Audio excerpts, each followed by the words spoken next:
Sherry Payton. Hi, Stephen. It's nice to meet you, Stephen. I'm the social worker that I'll be working with you today. Just so you know, anything we discuss will be in strict confidence unless you have the ideations of self-harm or harm to others. Is that okay with you? Yeah. Okay, and what brought you here today? Alright, so I've always, party. You know, if somebody's passing around a joint with smoke on it, or blunt, or, done a couple lines, Mm-hmm. Nothing really serious, but last week, me and my homeboy were sharing a needle one. He OD'd. Mm-hmm. Kind of scared me, I had that needle in my arm too. Mm-hmm. She said I was going to quit cold turkey, but I bring the party. So everybody's always calling, hey, I got this kill, come through, or I got you, man, Mm-hmm. Even though I said I was going to quit, I partied like the last 4 days in a row. I'm kind of worried now if I can stop. Mm-hmm. So what I'm hearing from you is that you've been using pretty consistently, and you've gotten to where you use needles, correct? Right. And you're concerned because of where you've seen others around you overdose on it. So now, how did it make you feel when you learned your friend overdosed? That was my dude, we were best friends. I would have did anything to take that hit from him, Mm-hmm. Give it to me. He had a family. He shouldn't. It was really hard. And he was living a similar lifestyle as you are right now, correct? We grew up together. If I took a toke, he took two. That's just the type of guy he was. Mm-hmm. And now, what has caused you to start using? What caused you to start using the needles? I was just looking for that next high, Could only smoke so much weed, and level off, and take a couple tokes or snorts, and you level off, Mm-hmm. Said mainline was the way to go. You have to filter it through. It's right there. Bam! That's what we were looking for. Mm-hmm. So you've seen that where you keep going. What I'm hearing from you is you've kept using, and then you have to keep using to keep getting that high, and to keep feeling that rush, correct? Right. Right. And now you're seeing the after effects of it, right? With seeing your friend overdose. Are you seeing any other complications yourself? I haven't had any problems, but this was like I said, it's my dude. It's my ace. He wasn't supposed to go. Right. I gotta look at his family, his mama. Mm-hmm. I know his mama, She blaming me for him dying. Mm-hmm. And how does that make you feel? Like a piece of shit. I shouldn't, that shouldn't have happened. Right, but at the same time, you're not responsible for somebody else's choices. You have to tell yourself that. You did not put that needle in his arm. But I brought it. Right, but he was an adult, and he was responsible for his own using. You just don't understand. You don't understand. But you feel the guilt. What I'm hearing from you is that it's eating you up inside. You feel the guilt from providing him with his source of his drugs, and in essence, that's what caused him to pass away, correct? Yeah, he died, but I can't be feeling too much guilt. I'm still doing it. You feel guilt from that, but at the same time, you're still getting the rush from where you're using now. But at the same time, also, you're not wanting to continue, are you? I don't want to die with a needle in my arm. I don't want nobody to find me like that. Mm-hmm. Do I like getting high? Yeah. It's what I do. That's the reason I do what I do, is to get high, Mm-hmm. Now, how long have you been using, in general? Since high school. Since high school. And do you remember what caused you to start using? We was at a party and they started passing around the L, and it was hit it and pass it. And what has caused you to continue? Just that constant seek of a rush, that constant excitement, that constant chaos. that first high was, everything was perfect. The music was better. The food was better. The girls just looked better. Mm-hmm. They smelled better, you know. Anything I said was slicker, sharper. You know, who don't want to live like that all the time? Right, but now you have, what I'm hearing from you, you have this great lifestyle you're leading. I mean, everything looks better. Tell me some cons to it. My homie's dead.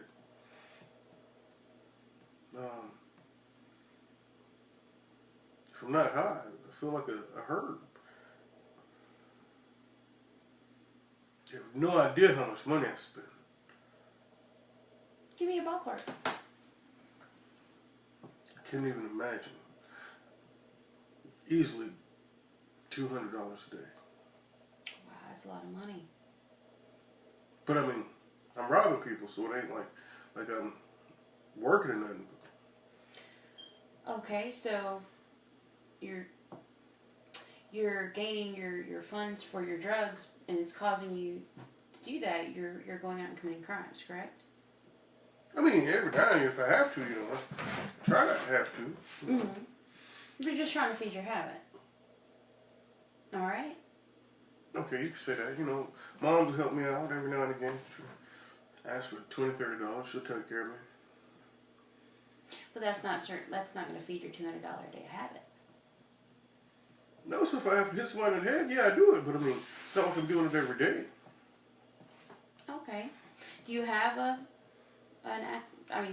are you employed? This is confidential. This is completely confidential. You know, I get it where it comes. You know, if I have to hustle a little bit, I do that. If I have to hit somebody in the head, I do that. It's not, you know, I'm living nice. If I could get rid of, if I could get my homies back, I'd be living a lot better. Okay, so now from what I'm hearing from you, is that you like the rush that you get from the drugs you're taking, and you like how it makes you feel, and you like that chaos and that lifestyle. But at the same time, that lifestyle has led to your friend's death. It's led to you becoming to having to commit crimes, and eventually it could cause you to lead to your own death. Am I right? Is that? I mean, I don't think it'll take me. I think I can. I don't think no drug will ever get me. But yeah, I mean, lost my homie. I do a little bit of dirt, but you know, it ain't gonna take me away. Mm-hmm. Now, with it losing your friend, I mean, I can tell from what you're telling me that's hurt you very much, and he was very close with you. In essence, and you were close with their family, correct? You were close with his family? Yeah, I know his mama, I know his sister, I know his grandma, you know. We was friends from way back. And you're feeling the guilt of his death on your shoulders, correct? If he would have smoked a blunt, if he'd done a line, you know, he probably would have died. Mm-hmm. Of all that damn needle.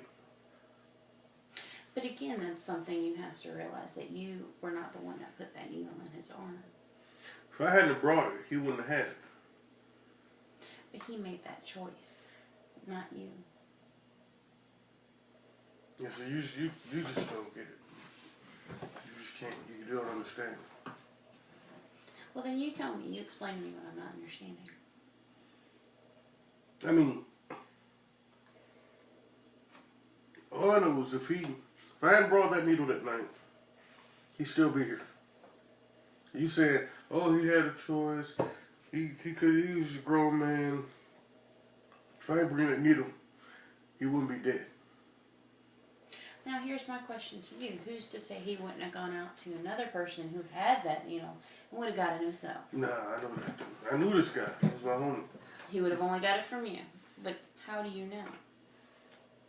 I mean, like I said, we grew up way back, you know. He only hit the blunt if I had it. He followed my lead. But now... If I did it, he did it. If I didn't, he didn't mess with it. Okay, so now, what are you wanting to get out of coming here?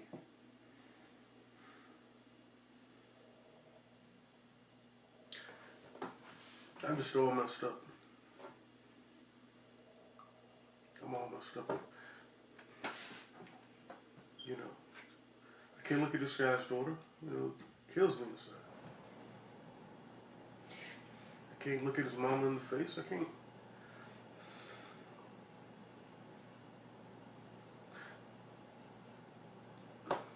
But I don't like how life is without it.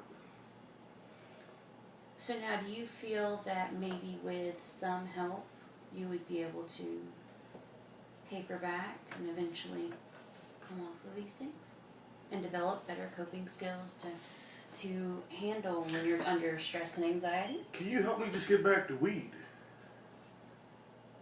Are you wanting off of everything, or you're just wanting off of the harder items? Just the hard stuff. If I could just get back to weed, it would be lovely. If I could just get high off the weed, it shouldn't be a problem. Mm-hmm.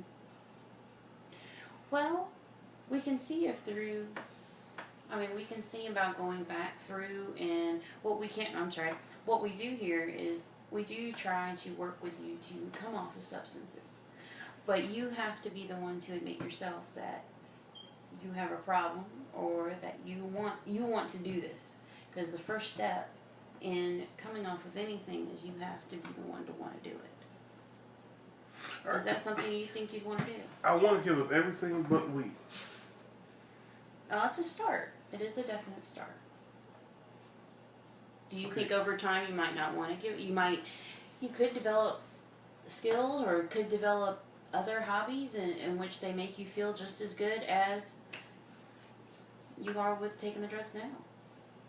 No, that don't exist. I ain't never heard of nothing like that. You don't think so? There are other things that release the same kind of endorphins in your brain as the different kind of drugs you're taking now. Exercise, meditation, I've been drunk. relaxation. I've been high. I had sex. High is better than all of that. To me. To you right now, but that might be all you know, and that's what we would do here, is that we would change your thinking, and in that we'll teach you other ways in which you can release those endorphins and get that same rush. You trying to turn me into a Jesus freak? Alright. Get it out, and I'll ask you You're doing again. good, man. Get it out, You're I'll ask so you again. good. Hold on.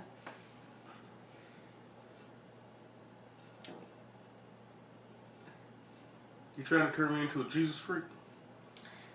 Some people have found that same rush through Jesus, but that is not what we teach here. No. We are all about finding all different ways in which to get you to find your own path, find your own recovery. If Jesus is your way, Jesus is your way. Meditation is. If finding other hobbies or other coping skills, it all depends. Everyone has a different niche for themselves. I just need a little bit of help to get off the hard stuff. Well, I want you to help me get off the hard stuff. Well, right. We can certainly help you get off the hard stuff. In that, that's the first thing. The first step is admitting that that's where you want to go, and that's what you want to do, is to get off the substance. But I'm gonna smoke as soon as I leave here. If that's what you do, that's what you do. Okay. We're just happy to have you here. You bring your body here, your mind will follow.